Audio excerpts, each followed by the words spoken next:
자, 오늘 우리에게 주실 하나님의 말씀 창세기 1장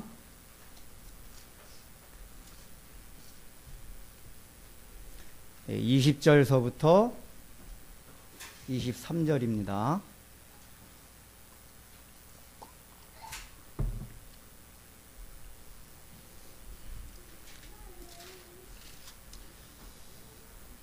창세기 1장 20절부터 23절입니다. 자, 우리 찾으셨으면은 우리 한 목소리로 같이 읽도록 하겠습니다. 시작. 하나님이 이르시되 물들은 생물을 번성하게 하라. 땅이 하늘의 궁창에는 새가 나르라 하시고, 하나님이 큰 바다 짐승들과 물에서 번성하여 움직이는 모든 생물들을 그 종류대로, 날개 있는 모든 새를 그 종류대로 창조하시니 하나님이 보시기에 좋았더라. 하나님이 그들에게 복을 주시며 이르시되 생육하고 번성하여 여러 바닷물에 충만하라. 새들도 함께 번성하라 하시니라. 저녁이 되고 아침이 되니 이는 다섯째 날이니라. 아멘. 자, 우리 지난주 넷째 날에 하나님이 뭘 만드셨다고 그랬죠? 여기 지난주에 참석 안 하신 분들이 많네 보니까. 네. 그러니까 지난주 오신 분들 안 오시고 지난주에 안 오신 분들 많이 나오셨는데, 잠깐 설명드려야겠는데, 자, 지난주 넷째 날은 하나님이 궁창 위에 공간에 해와 달과 별들을 만들었다고 말씀해 드렸습니다.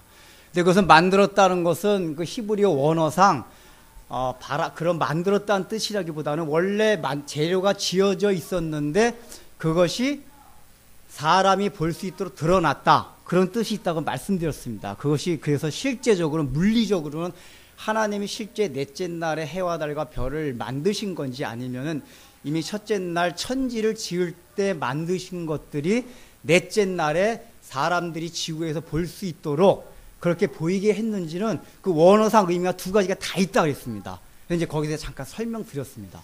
근데 중요한 건 무엇이냐면은 하나님이 지금 천지를 창조하시고 관심이 어디로 가 있다 그랬죠? 1절, 처음에 1절에 태초에 천지를 창조하시나, 그래서 하늘 한번 딱 나오고 나서는 그 다음에 계속 하나님의 관심이 지구로만 향하고 있었어요. 지구로만 향하다가 갑자기 넷째 날 지구가 아닌 지구에 있는 하늘에 있는 해와 달과 별로 하나님의 관심이 옮겨졌습니다. 표현상은 그래요. 그렇다면 그것이 하나님의 관심이 해와 달과 별, 그 지구 위에 떨어져 있는 우주 쪽으로 관심이 갔느냐 하면 그것이 아니라, 넷째 날에 만들어진 해와 달과 별도 궁극적으로는 인간을 위하여, 이 지구상에 있는 사람을 위하여 창조된 것이라고 말씀드렸습니다. 그 이유가 뭐라 그랬죠? 이제 가장 첫째 날 하나님이 빛을 창조하셨다고 그랬어요. 근데 그 빛이, 이제 첫째 날 못 들으신 분은 그냥 이제 대강 들으세요. 그 빛이 뭐가 있다고 그랬죠? 사실 그 빛 자체에 이 우주에 보는 에너지원이 있다고 제가 여러 가지 과학적 설명을 드렸습니다. 감마선 같은 거. 그렇기 때문에 이미 첫째 날에 지은 그 빛을 통해서도 얼마든지 식물을 자라게 할 수 있고 동물들이 살아갈 수 있는 그러한 능력이 이미 하나님께서 거기에 다 태동시켰다고 말씀드렸어요. 그렇다면 넷째 날에 해와 달과 별을 굳이 만들지 않으셨어도 이 지구상에 있는 동식물이 살아갈 수 있는 토양이 되었다는 얘기예요. 그럼에도 불구하고 넷째 날 해와 달과 별을 만드신 것은, 그 성경의 표현이 뭐라고 돼 있었죠? 넷째 날 해와 달과 별을 만든 것은 그것을 통해서 징조와 사시와 연왕과 일시를 너희들로 하여금 알게 하려 함이라 라고 해와 달과 별을 만드신 목적을 말씀하셨어요. 이게 사시라는 거는 이제 그전 개역 성경의 사시가 이제 습관이 내가 사시라 그러는데, 지금 이제 여기 개정 성경에는 사계절입니다. 이게 굉장히 중요한 의미가 있다고 그랬습니다. 왜 그러냐면은 하나님 만약에 지금 해나 달이나 별을 만들었다는 얘기는 그 해와 달과 별이 돌아가는 여러 가지를 만들므로써 그 천문학에서 말하는 그런 어떤 천체 운동을 함께 거기에 창조하셨다는 얘기예요.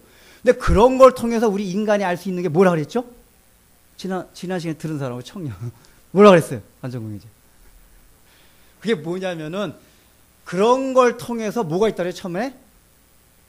우리가 1년, 2년, 연수를 구분할 수 있다고 그랬어요. 또 4계절을 구분할 수 있다고 그랬어요. 또 하루라는 24시간을 구분할 수 있다고 그랬어요. 만약에 그것이 없다면 사람이 시간의 구분점을 알 수 있는 지혜가 없다고 말씀드렸습니다. 그 증거로 뭐라고 말씀드렸죠? 2014년도 우리가 예를 들었잖아요. 그리고 사실은 만약에 해와 달과 별이 없었다면은 2014년도, 14년도라는 그 구분점 자체가 없어져요.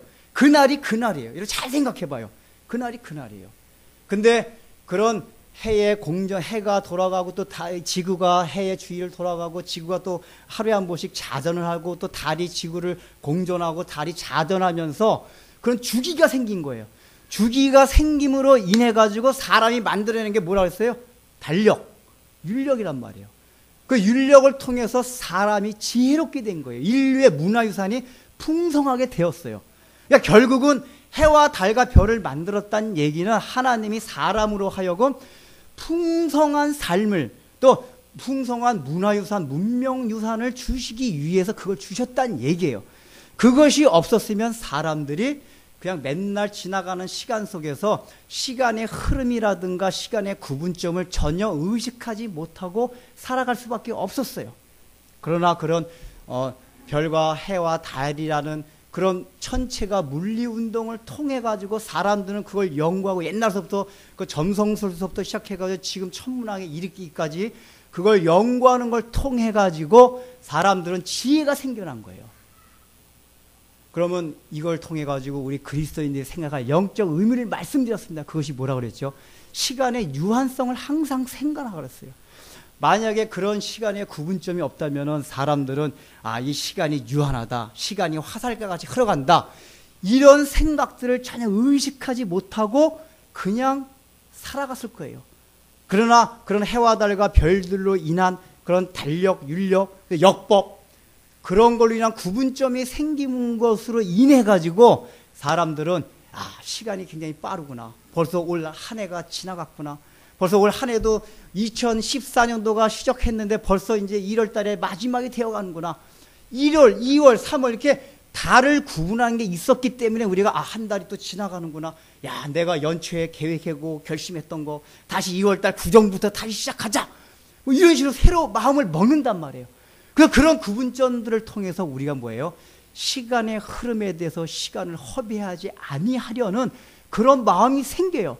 또 반대로 이제 역으로 생각할 때 뭐냐면 우리가 주어진 시간 안에서 고생하는 게 있고 주어진 시간 안에서 우리가 즐거움을 갖는 시간들이 있습니다. 그러나 결국은 시간이 유한하다는 그 측면이나 관점을 생각한다면은 그런 것 자체가 큰 의미가 없어요. 사실은 하나님은 그 시간을 벗어나시는 분이에요. 이걸 제가 이제 첫째 날 하나님이 태초에 천지를 창조하신 그 태초의 그 의미에 대해서 여러 가지 설명을 하면서 잠깐 말씀을 드렸지만은 이 넷째 날에 하나님이 그걸 더 구체화시킨 거예요. 그러니까 하나님이 첫째 날에 시간을 창조하셨잖아요. 그러니까 물질과 함께 시간을 첫째 날 창조하셨단 말이에요. 그러니까 시간도 하나님의 창조물이에요. 그런 걸 통해 가지고 하나님은 시간 바깥에 있는 분이라는 거를 그 1절 통해서 말씀해 주신 거예요. 근데 첫째 날은 시간만 창조하셨지 사람들이 그 시간의 흐름에 대해서 민감할 수 있는 건 없었는데 넷째 날에는 하나님이 창조하신 그 시간을 사람들이 의식하고 느끼고 그 시간을 통해 가지고 하나님이 구원 역사를 이뤄가는 일에 있어서 시간을 잘 활용할 수 있는 그 터전을 마련해 주신 게 바로 넷째 날 해와 달과 별을 만드신 이유란 말이에요. 이게 왜 중요합니까? 우리 기독교를 무슨 세계관이라고 그래요? 직선적인 세계관을 직선적인 세계관, 직선적인 역사관을 가지고 있어요. 불교 같은 건 순환적인 역사관이에요. 이 얘기는 뭐냐면은 하나님이 천지를 창조할 때부터 마지막 예수님이 재림할 때까지 시작과 끝이 있다는 얘기예요. 즉 시간의 유한성을 말하는 게 우리 기독교의 세계관이고 그 세계관 안에서 말하는 시간 개념이에요.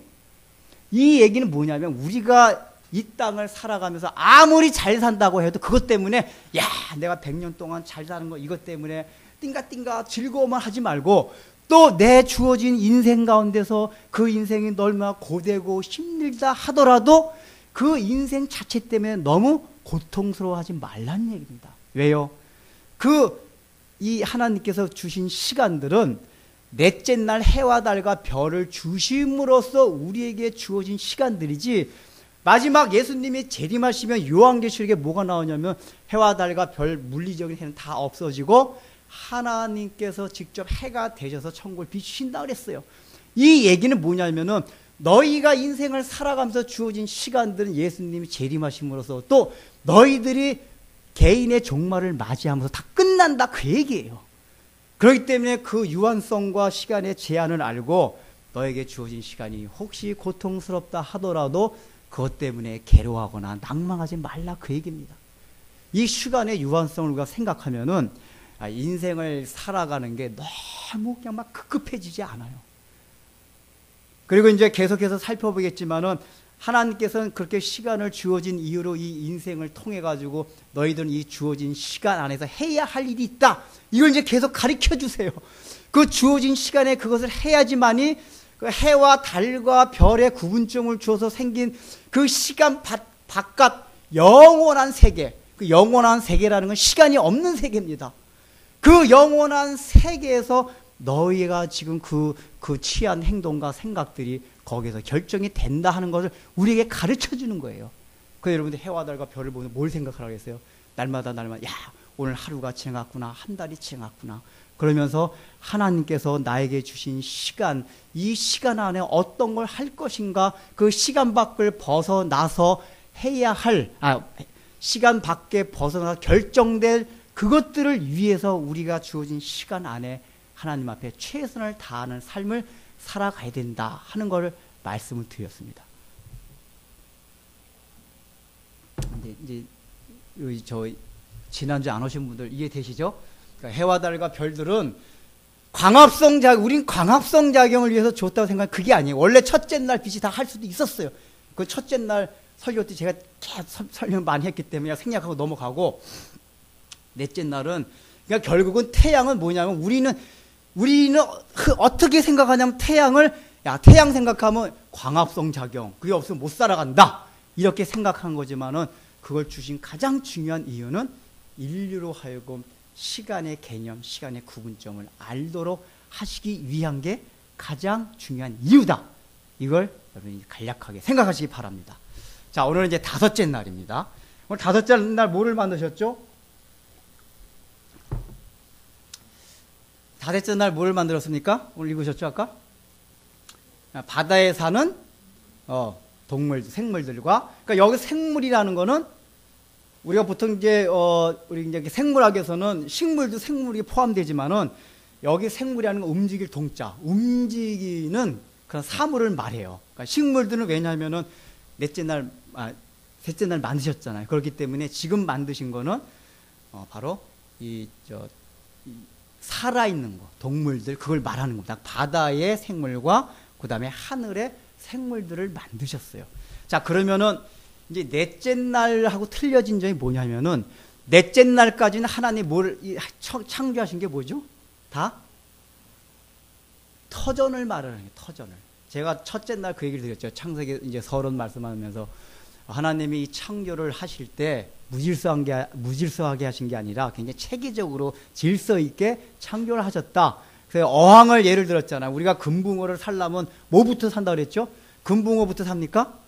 어항을 먼저 사고, 그 다음에 어항에다 물을 넣어놓고, 그 어항에 또 금붕어들이 살 수 있도록 이렇게 물레방아 돌아가는 거, 기포 내는 거, 깔아놓는 하얀 자갈돌, 이런 걸 다 해놔요. 그거 다 해놓고 마지막에 금붕어를 집어 넣어요. 왜 그렇죠? 그 중요한 건 뭡니까? 거기서 가장 중요한 거는 그 어항들을 왜 만들었죠? 왜 사는니까 우리가? 금붕어 때문에 사는 거예요. 금붕어 때문에.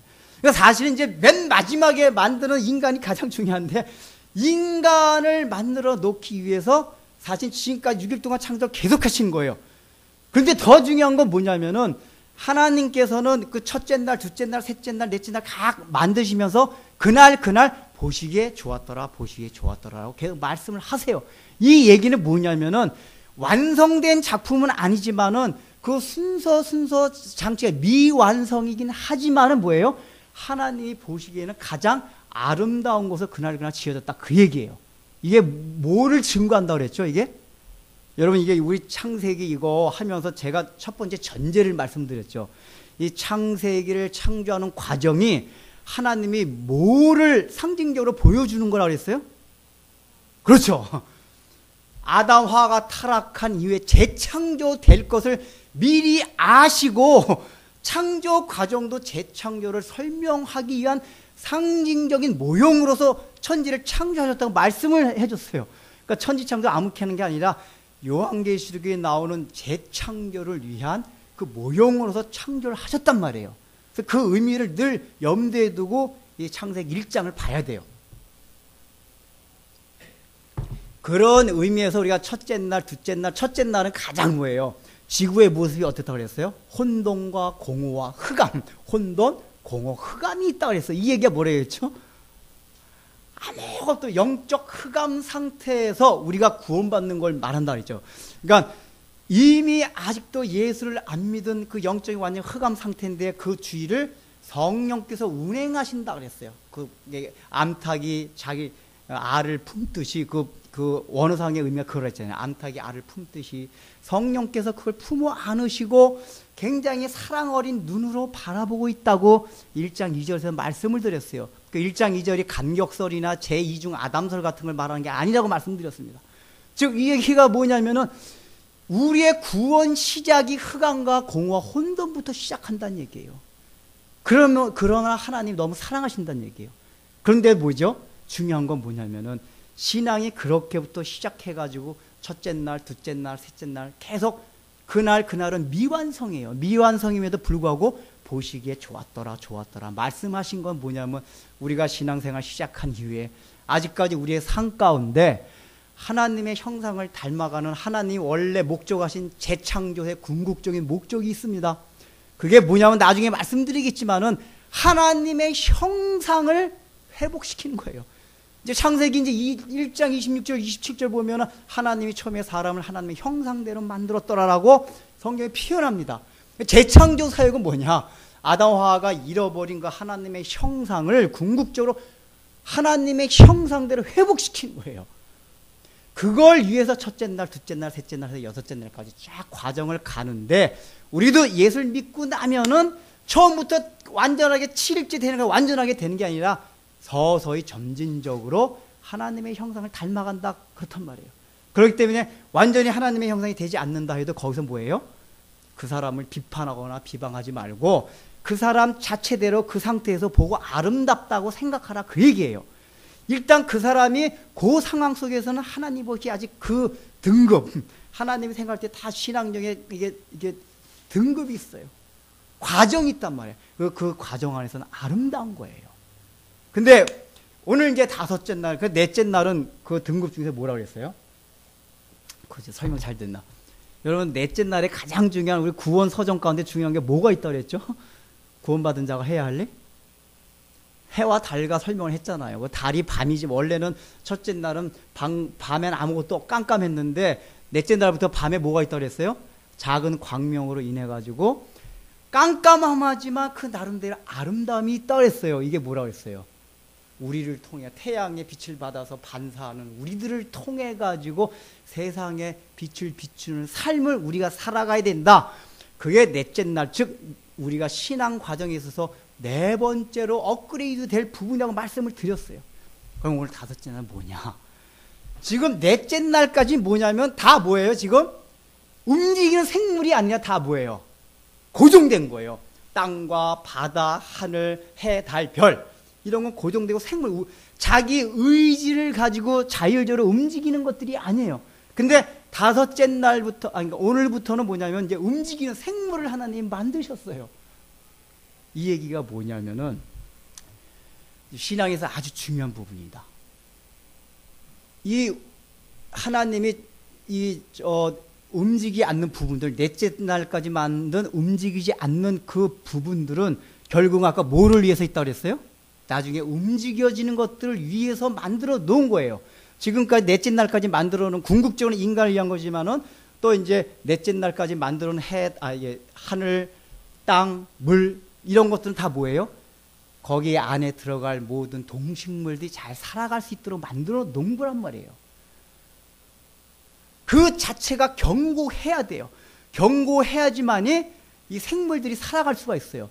그래서 제가 둘째 날 설명드렸잖아요. 궁창을 만들 때도 이미 공기의 그 구성 비율을 80%의 79%의 질소와 1%의 여러 가지 가스들과 그 다음에 19%의 산소들 이런 걸 아름답게 만들었다고 하고, 또 물도 마찬가지잖아요. 7대3으로 육지와 바다가 나뉘게 하고, 물 가운데서도 강에서 수소와 이 모든 산소의 비를 알맞게, 그래서 또 그것들이 이렇게 해일을 일으켜가지고 그 안에 수소가 들어가고 산소가 나오는 그 모든 과정들을 다 만들어 놓으셨어요. 그럼으로써 그 안에 생물들이 잘 살아갈 수 있는 터전을 딱 만들어 놓으셨단 말이에요. 그게 있어야만 다섯째 날부터 의지를 가지고 스스로 움직일 수 있는 생물들이 살아갈 수가 있어요. 이 얘기는 뭐냐? 우리가 구원받은 거는 절대로 변하지 않는 터전이 있어요. 그 터전이 무엇이냐면 우리가 예수 그리스도의 피를 통하여 우리 마음속에 그리스도의 십자가가 우리 속에 심어지고 그걸 통해서 예수를 영접하는 그거예요. 그래서 우리가 예수 그리스도를 통해서 받은 구원은 영원토록 변하지가 않아요. 우리가 보통 교리에 맞서 견인고리, 하나님께서 한번 주신 구원은 변하지가 않습니다.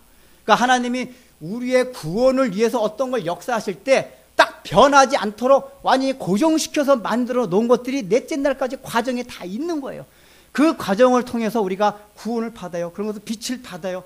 그런 것을 통해서 앞으로 하나님의 형상을 닮아갈 수 있는 그 터전을 마련해요. 그게 뭐예요? 변하지 않는 그것, 바로 예수 그리스도께서 우리를 위하여 십자가에 피 흘려 돌아가시고 우리가 그걸 통해 예수를 믿은 그것을 말해요.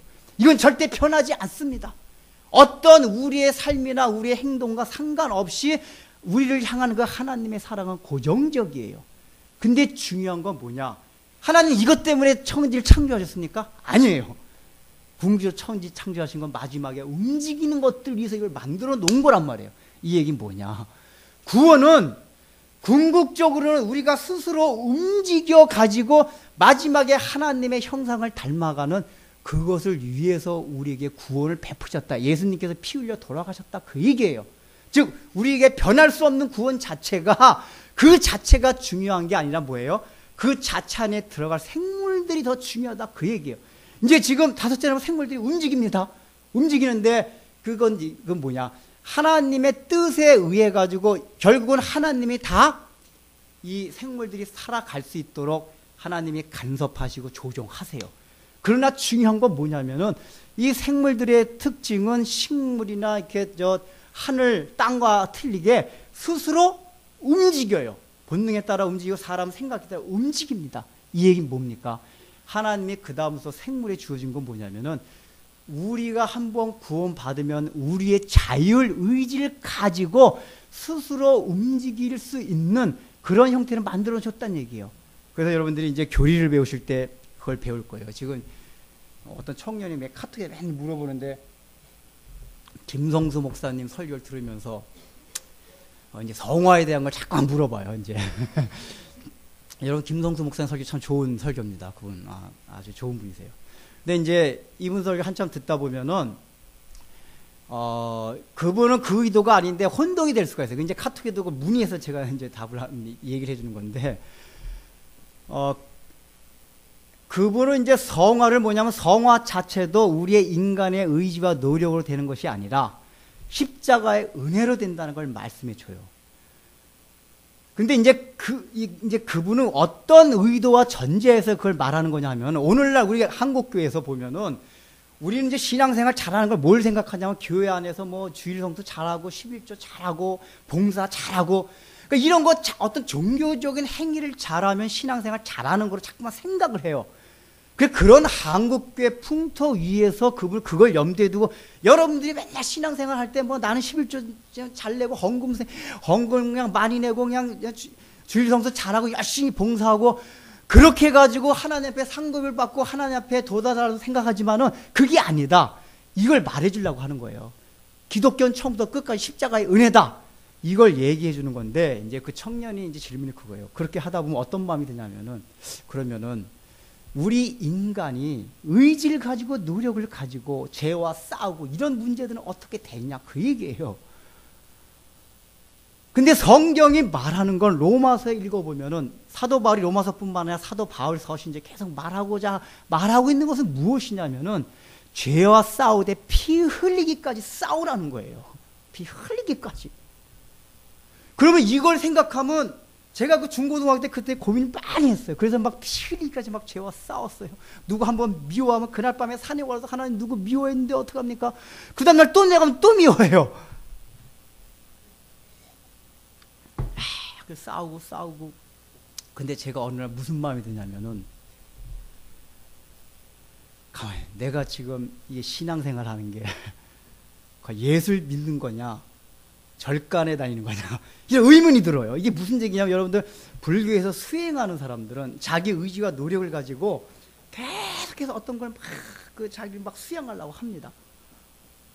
근데 나도 어느 날 문득 나도 모르게 어떤 생각이 드냐면, 내가 꼭 그 성철 스님 그런 사람들이 벽 바라보면서 날마다 날 자지도 않고 했다는 꼭 그렇게 하고 있는 거 아닌가 하는 생각이 떠올랐어요. 그러면서 무슨 이제 이게 생각이 드냐면, 과연 그렇다면은 내가 정말 하나님의 형상을 닮아가고 하나님의 말씀대로 살기 위해서는 그렇다면 이렇게 싸우는 것이 아닌 건가? 아니면 이렇게 계속 싸워야 되는 건가? 이런 생각이 저를 막 그냥 이렇게 막 혼란스럽게 하고 저를 막 번민하게 했어요. 근데 제가 이제 나중에 깨달은 거예요. 그게 지지난주에 설교한 이 종이 다 알죠? 종들은 알죠? 이거예요, 이거. 그러니까 무슨 얘기냐면은 성화, 우리가 성화는 분명히 우리가 움직여야 돼요. 땅이나 하늘이나 바다에 있는 물과 같이 가만히 있는 게 아니에요.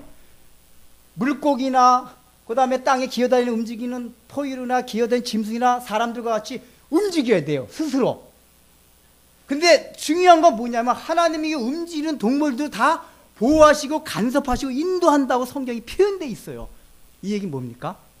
우리가 열심을 의지를 가지고 노력하고 죄와 싸우고 성화의 길을 걸어가는데 그걸 이루시는 분이 누구라고요? 하나님이라는 거예요. 십자가의 은혜라는 거예요, 그것도. 근데 중요한 건 뭐냐면은 우리가 이렇게 죄와 강력하게 싸우지 않으면은 십자가의 은혜가 죄와 싸워서 이길 수 있는 그 능력을 주지 못한다는 얘기예요. 그러니까 여러분 이게 중요한 게 뭐냐면은 우리는 십자가 하면 뭐만 생각합니까? 십자가의 능력하면은 예수님이 우리를 지옥불 가운데서 구원해 주셨구나, 할렐루야. 이걸 생각해요. 그거 맞아요. 첫 번째예요, 첫 번째. 그건 변하지 않는 진리예요. 우리는 그걸 통해서 하나님 우리를 끝까지 이끌어 가세요. 여러분 아브라함과 이삭과 야곱의 모든 삶을 보십시오. 한번 하나님이 그 사람을 선택하면 특히 야곱 보세요.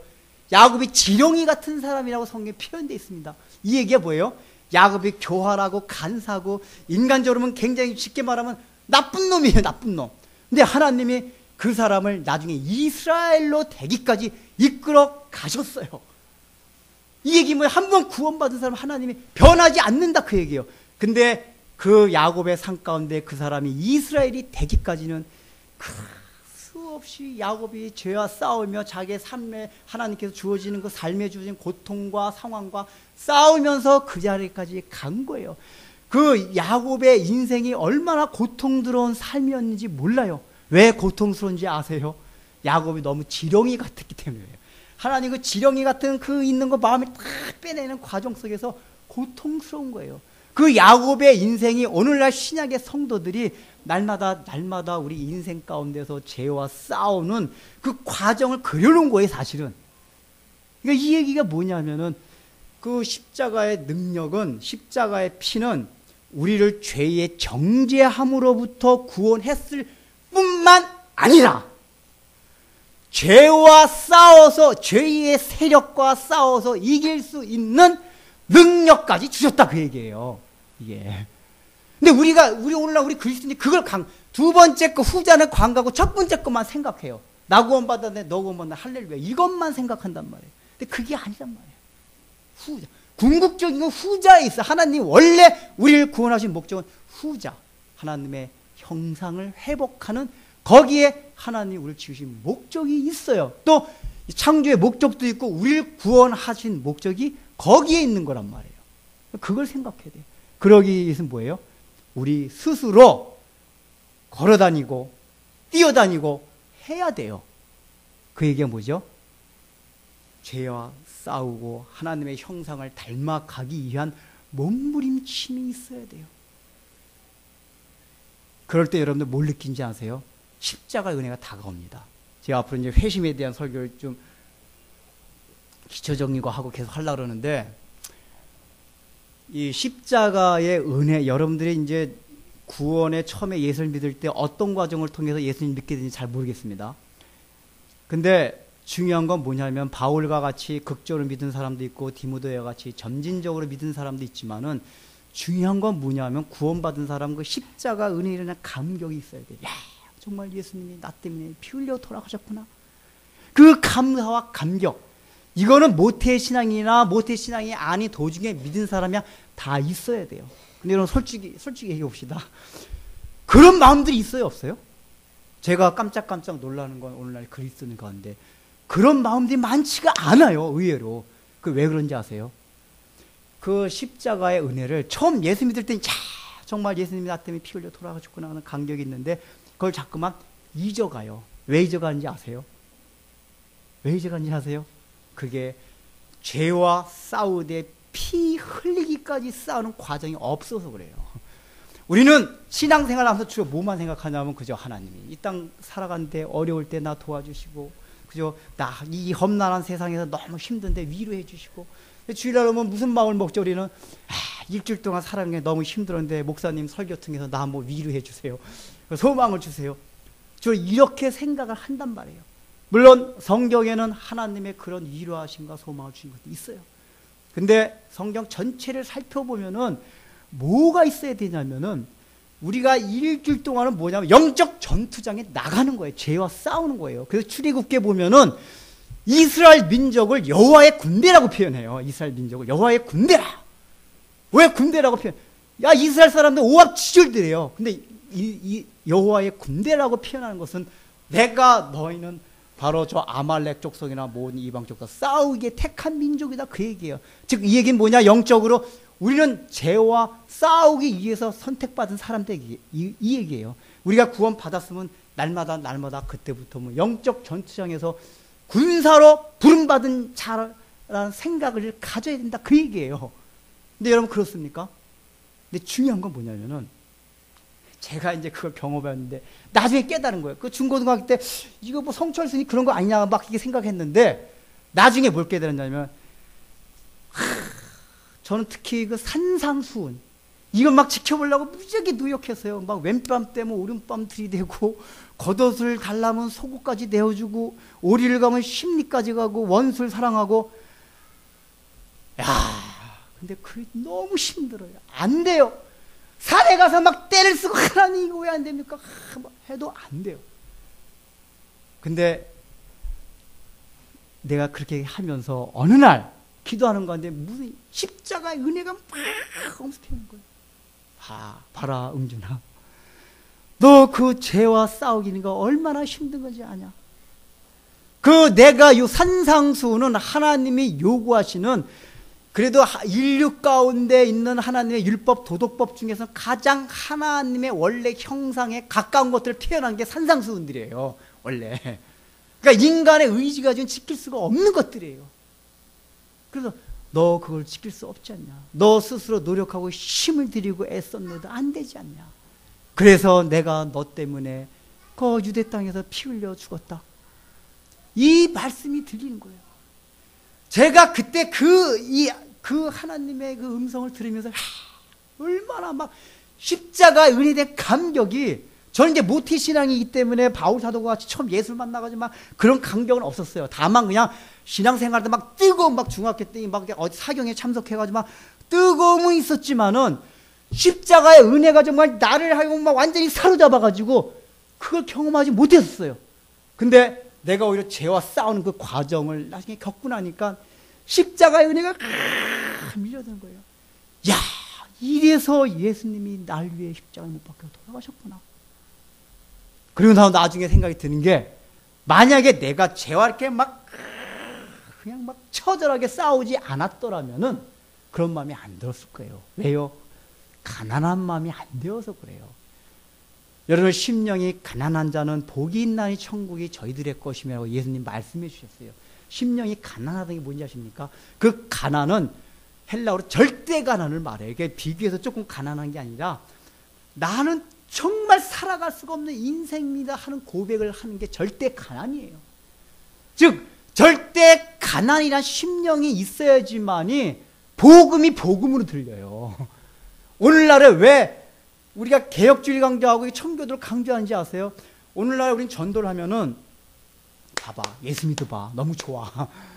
그러니까 사람들이 오늘날 이렇게 교회에 입문할 때 어떤 식으로 입문하냐면은 지금의 나의 삶보다 좀 더 행복해질 수 있는 걸 바라고 이게 복음에 들어오는 경우가 많아요.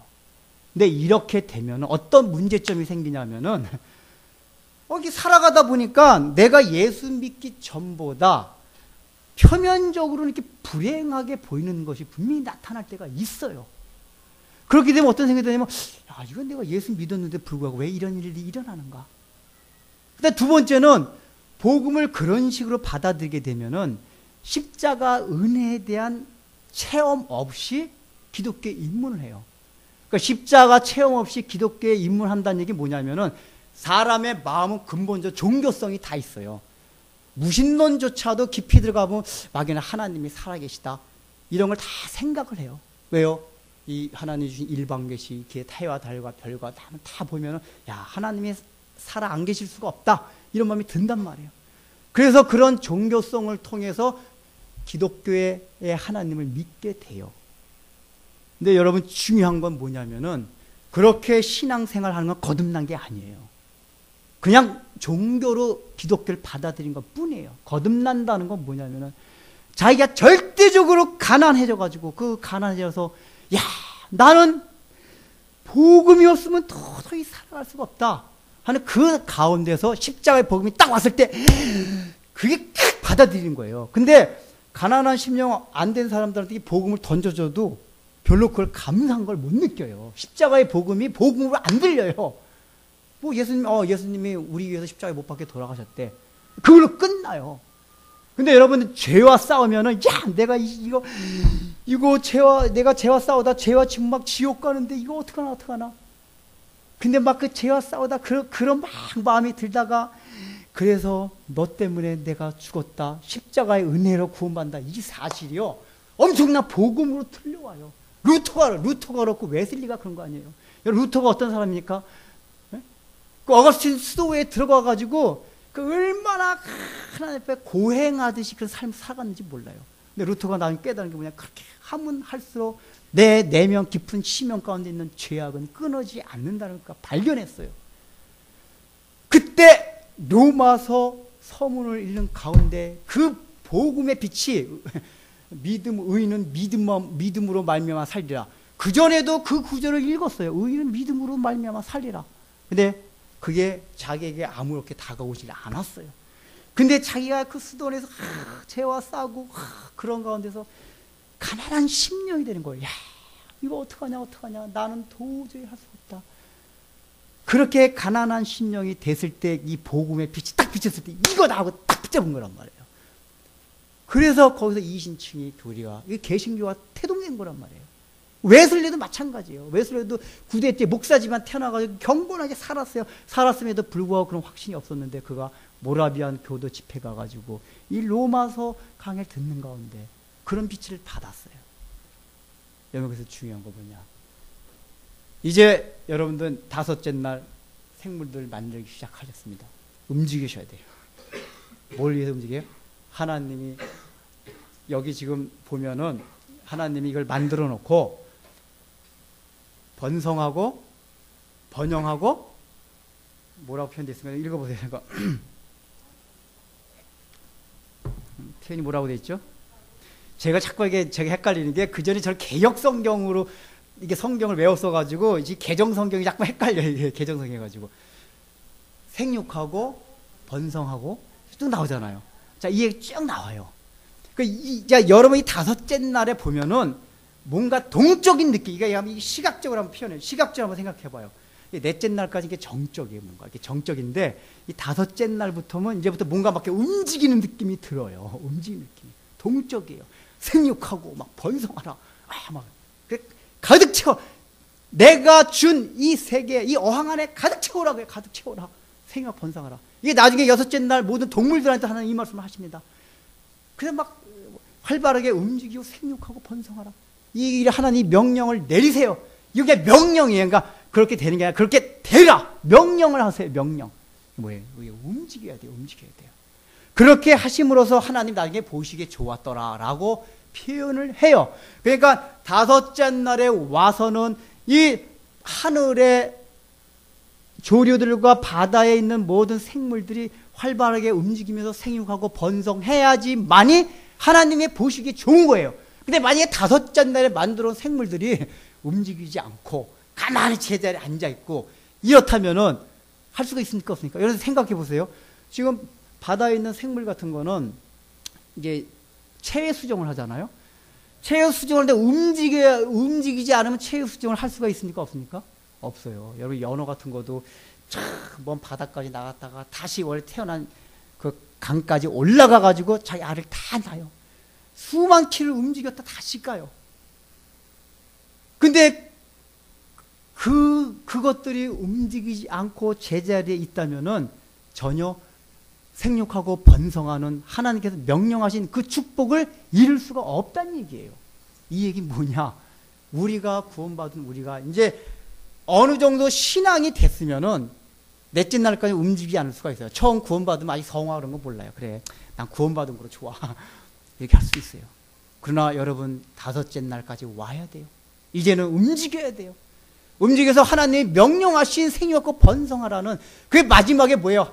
하나님의 천지창조 만약에 인간을 만들기까지 그 과정을 위해서 지금 이것도 생육하고 번성하는 거란 말이에요. 제가 그러기 위해서 우리가 부지런히 움직여야 돼요. 그 움직이는 게 뭐죠? 하나님의 인도하심 따라가지고 하나님의 형상을 닮아가는 거기에까지 우리가 힘을 써야 된다 그 얘기예요. 그래야지만이 여섯째 날, 일곱째 날, 마지막 일곱째 날 안식까지 갈 수가 있어요. 그러니까 여기가 통과 안 되면 맨날 여섯째 날, 우리 삶 가운데는 넷째 날까지 잘 됐어요. 신앙이 이제 넷째 날까지 잘 됐는데, 다섯째 날, 맨날 다섯째 날이 있을 수가 있어요. 그러다 주님 앞에 갈 수가 있어요. 그러나 하나님이 원하신 건 뭐죠? 너희가 내 앞에 올 때까지, 개인적인 종말을 맞이할 때까지, 또 주님이 재림하시는 우주적인 종말을 맞이하기 전까지 여섯째 날까지 와라 그 얘기예요. 하나님의 형상을 회복하라 그 얘기예요. 그래야지 마지막에 7일 안식이 있다 그 얘기예요. 이거 성경이 굉장히 중요한 가르침이에요. 이게 지금 한민호 지사님도 그런 댓글 잠깐 봤는데 성화에 대한 거 이게 우리 개혁주의가 강조하는 게 그거란 말이에요. 루터파하고 틀린 것도 일반 또 복음주의하고 틀린 게 뭐냐면 우리 성화를 강조해요. 하나님이 마지막 하나님의 영광을 위해서 우리가 하나님의 형상을 이루기까지 그걸 위해서 우리 구원하셨다. 이걸 강조해요 우리가. 그러니까 그렇게 우리가 살려고 하지 않으면은 우리 구원 자체가 무의미해요. 그걸 위해서 우리에게 구원이 주어진 거란 말이에요. 그러니까 여러분들 날마다 죄와 싸워야 돼요. 싸우면서 한 가지 더 해야 될 거는 이걸 지금 이 바다의 생물들과 하늘의 생물을 지을 때 종류별로 지으셨다 할 때 종류별로 여러분 이것도 굉장히 중요합니다. 하나님이 여기 창조하실 때 그냥 바다의 생물들도 고래, 상어, 플랑크톤, 멸치 한 네 가지만 해놓고 저기 하늘에도 참새, 독수리, 기러기 세 개만 딱 창조했다고 합시다. 여러분 상상을 해보세요. 굉장히 단조롭겠죠. 근데 지금 하나님이 창조하신 거 바다에 여러분 생물들 수를 봐요. 학자들이 추정을 못할 정도로 가지수가 많아요. 종류대로 이게 원어 상태에서 다양하게죠. 다양하게. 굉장히 이건 나중에 육축식물도 나와요. 그러니까 또 둘째 날에 이 식물을 지을 때도 종류대로. 그러니까 굉장히 많은 것들을 다양하게 지으셨다 그 얘기예요. 자, 이 얘기 뭐라 그랬죠? 하나님의 속성 가운데 뭐가 있다 그랬어요? 다양성이 있다는 얘기예요. 하나님의 속성이. 그거는 삼위일체 하나님에서 그게 비춰지나요? 성부와 성자, 성령 하나님 자체가 그 하나님이 삼위일체의 양식으로 존재한다는 것 자체가 하나님은 다양성을 나타낸다고 말씀을 드렸습니다. 그래서 모든 피조세계 하나님의 그 다양성을 표현하셨어요. 일반 계시 속에. 이 얘기는 뭐냐? 우리가 구원을 이뤄나가는 그 문제에 있어서도 그런 다양성을 인정하라, 그 얘기예요. 여러분이 다양성을 인정하지 않을 때 우리 성화가 굉장히 힘듭니다. 지금 다섯째 날에 이루어진 일들이 우리의 성화의 시작인데, 그게 왜 힘드냐면은, 가정 안에서 봅시다. 지난주 우리 부부 공부할 때 했지만은, 부부가 만나가지고 결혼해가지고 불협화음 생기는 가장 큰 이유 중에 하나가 뭐냐면은, 상대방이 가지고 있는 고유의 성향을 인정하지 못할 때 그래요. 그러니까 분명히 그게 뭐 20몇 년, 30몇 년 따로따로 남남으로 살아온 사람들이에요. 사고 방식, 성향, 습관 다 틀려요. 그래서 혼자 놓고 볼 때는 아무 문제가 없는데 둘이서 딱 같이 살라고 해보면 나는 왜 이러는데 너 왜 이래? 그 다양성이 막 드러나요. 그게 인정이 안 되다 보면은 막 이제 거기 마찰 생기고, 나 그렇게 생각 안 했는데, 그럼 자기한테 맞추려고 한단 말이에요. 근데 이 다양성이 뭐죠? 하나님이 종류대로 지어놨다는 거 뭐냐? 그 다양성을 인정하라는 얘기예요. 내가 그렇게 만들어놨다는 얘기예요. 너 아내, 너 남편, 내가 그렇게 다르게 만들어놨어. 그걸 인정하라는 얘기예요. 또 우리가 교회 안에서도 그렇고 모든 인간 사회에 살아가는 거에 있어서 그런 것들을 많이 발견해요. 그래서 우리가 그런 거를 의식하지 못하고 인정하지 못하면은 자꾸만 미워지고 불협화음이 생기고 갈등이 생겨요.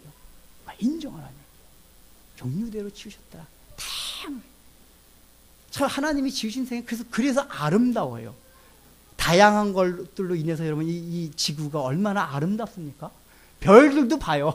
한두 개 만들어 놓은 게 아니에요. 수도 없이 많은 걸 만들어 놨어요. 저 별들 너무 신기해. 하나님 셀 수도 없는 저 별들. 그런 거 통해 가지고 하나님은 우리에게 우리가 살아가면서 겪는 많은 다양한 상황, 다양한 환경, 이런 것 자체를 그대로 인정하라, 그 얘기예요. 이 얘기는 사람뿐만이 아니래요. 우리 인생을 살아가면서 우리에게 주어지는 상황과 환경 자체도 종류대로 많아요. 여러분들 한평생을 단조롭게 그렇게 살아가는 사람들 있습니까? 안 그래요. 어떤 사람은 나는 아무 일 없이 평탄하게 살아가면 좋겠다, 그렇게 살아면 행복할 것 같다라고 생각하는데 절대 그렇지가 않아요. 제가 전에 유럽 여행할 때 노르웨이, 저는 북유럽을 굉장히 동경을 했어요. 그 사회 보장제도 잘 되고. 근데 가보니까 진짜 사회 보장제가 잘 됐어요. 편하네요. 그래서 이제 제가 서투른 영어로 이렇게 얘기를 해보니까 다 물어봤어요. 그 주일날 예배 드나서 거의 정말 이렇게 생활이 편하고 그러니까 좋습니까? 그러니까 그렇지 않대요. 왜 그러냐 그러니까 삶이 너무 단조롭대요. 그러니까 우리는 어려운 사람들은 막 막 해가지고 이 삶의 환경, 상황이 막 수시로 바뀌고 막 변해요. 다양해요. 근데 그렇게 안정적으로 사는 사람들은 이렇게 삶의 환경이나 이렇게 상황들이 다양하지 않으니까 그 어떻게 느껴지냐면 단조롭대요. 근데 중요한 단조로우면 행복할 줄 알았는데 그렇지 않더라는 거예요. 그래서 여러분들 저 노인들 중에서 자살률이 제일 많은 데가 스웨덴, 노르웨이 이런 나라들입니다. 특별히 노인들 중에서. 왜냐? 노인들은 특별히 연금 그때 거기는 다 은퇴한 다음에 연금 다 받아요. 아주 편안하게 걱정할 게 없어요. 근데 근심 걱정 없는 그 자체가 단조로워서 나중엔 자살한대요. 이게 뭐예요? 우리가 구원 역사를 이뤄가는 데 있어서도 우리는 단조로우면 좋을 것 같죠. 인생이 그렇게 되면 좋을 것 같죠. 그게 아니에요. 치고받고 상황, 이런 상황, 저런 상황, 다양한 그거 오는 가운데 생육하고 번성하고 막 하는 하나님이 보시기에 좋았더라. 이게 우리 인생 가운데 일어난단 말이에요. 안 그러고 단조롭게 서너, 세종, 이렇게 몇 종류만 있어가지고 슬슬 거닐고 그런 게 우린 신선도론 같이 아름답게 느껴질지 모르지만 그건 우리의 생각일 뿐이요. 하나님 보시기에 좋지 않은 겁니다. 여러분, 그래서 여러분 인생 가운데 상황 오는 거를 두려워하지 마십시오. 감사하게 받아들이십시오. 내가 그걸 여러분 내가 그 상황과 환경을 받아들이고 그것을 감사할 때 우리 인생이 축복된 인생이 돼요. 근데 그 다양한 걸 받아들이지 못하면 사람이든 사무이든 환경이든 우리 인생이 축복된 인생이 되지 못해요. 받아들이십시오. 당장 아내와 남편서부터 저 처음에 그게 힘들었어요. 다양한 그 하나에게 성향 다른 거를 이게 서로 인정해 주니까 막 편해져요. 다 마찬가지죠. 세 번째, 이제 하나님이 지금 하늘의 새와 바다의 질짐승들을 보시고 아름답게 하시고 여기에 명령을 합니다. 지금 제가 안경을 안 껴가지고 막 글씨가 잘 안 보이는데 22절 읽어보세요. 글씨 잘 안 보이니까 제가 좀 시작.